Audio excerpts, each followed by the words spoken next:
तर तिरुपती बालाजीची पहिली बायको आहे महालक्ष्मी, म्हणजे विष्णूच्या अवतारातली, आणि दुसरी बायको आहे ती पद्मावती आहे.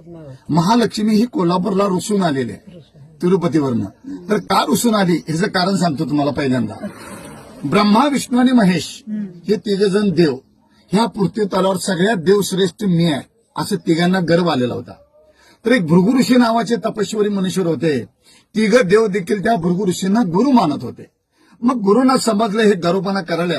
गुरु स्वतः जाऊन त्यांना भेटले आणि सांगितले, तुम्ही किती गेला तर देव आहात आणि असा गर्वपणा करू नका. मी तुमच्या तिघांची परीक्षा घेतो. जो कोणी परीक्षामध्ये पास होईल तोच ह्या पृथ्वी तलावर सगळ्यात देवश्रेष्ठ होईल. तुम्हाला मान्य आहे का विचारलं. तिघही मान्य केले, कारण गुरूंची आज्ञा पाळली पाहिजे. मग तिघही आमंत्रण देतात भृगु ऋषींना, तुम्ही आमच्या घरी या आणि आमची परीक्षा घ्या आणि आमच्या तिघापैकी कोण श्रेष्ठ आहे तुम्ही ठरवा. मग भृगु ऋषी जातात पहिल्यांदा शंकर भगवानकडे परीक्षा घेण्यासाठी. बाहेरून शंकर भगवानला आवाज येतात. तर शंकर भगवान आणि पार्वती गुहेमध्ये बोलत बसलेले असतात, गप्पा मारत बसलेले असतात. ते इतकं मग्न असतात की बाहेर भृगु ऋषी आलेलं शंकर भगवानच्या लक्षात येत नाही. भृगु ऋषींना राग येतो. आम्हाला परीक्षा घ्यायला घरी बोलवतात, हिने अतिथीचे स्वागत करण्याची, गुरुची सेवा करण्याऐवजी हे काय करत बसल्यात म्हणून रागाच्या भरात त्या भृगु ऋषींना शंकर भगवानला शाप देतात.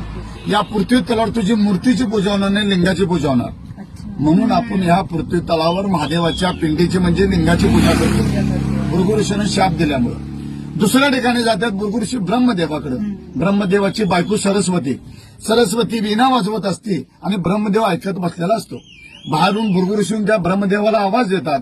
तर ही दोघं नवरा बायको संगीतमध्ये इतकं मग्न असतात की बाहेर भृगु ऋषी आलेलं ब्रह्मदेवाच्या पण लक्षात येत नाही. जन विश्व निर्माण केलं, जनसृष्टी निर्माण केली, त्या ब्रह्मदेवाला देखील त्या भृगु ऋषीने शाप दिलेला आहे, या पृथ्वी तलावर तुला कोणीही पुजणार नाही, तुझं मंदिर कुठं उभारलं जाणार नाही. फक्त शापाला विशाप म्हणून ब्रह्मदेवाचं जन्मस्थान आहे राजस्थान पुष्कर. पूर्ण पृथ्वी तलावर त्याचं एकच मंदिर आहे, त्याला कुणीही पूजत नाहीत. तिसऱ्या ठिकाणी जातात भृगु ऋषी विष्णूकडे. विष्णू आपल्या पत्नीला महालक्ष्मीला सांगत असतात की भृगु ऋषी कधी पण येऊ देत, माझे गुरु कधी पण येऊ देत, माझी परीक्षा घेऊ देत, सगळ्या प्रश्नाचं मी उत्तर देणार आणि ह्या पृथ्वी तलावर त्या दोघांच्या पेक्षा मी श्रेष्ठ होणार. हे आपल्या पत्नीला महालक्ष्मीला सांगत असताना भृगु ऋषी ऐकतात. मी परीक्षा घ्यायच्या अगोदर आपल्या बायकोला मोठेपणा सांगायला म्हणून त्या भृगु ऋषीने विष्णूच्या छातीवर इथे दात घातलेला.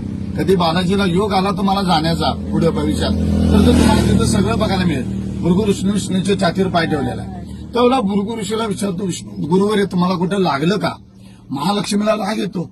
तुम्ही एवढं देवादेव श्रेष्ठ म्हणून मला सांगतायसा, तुमच्या छातीवर त्यांनी पाय ठेवलं आणि तुम्ही त्यांनाच विचारताय लागलं काय म्हणून.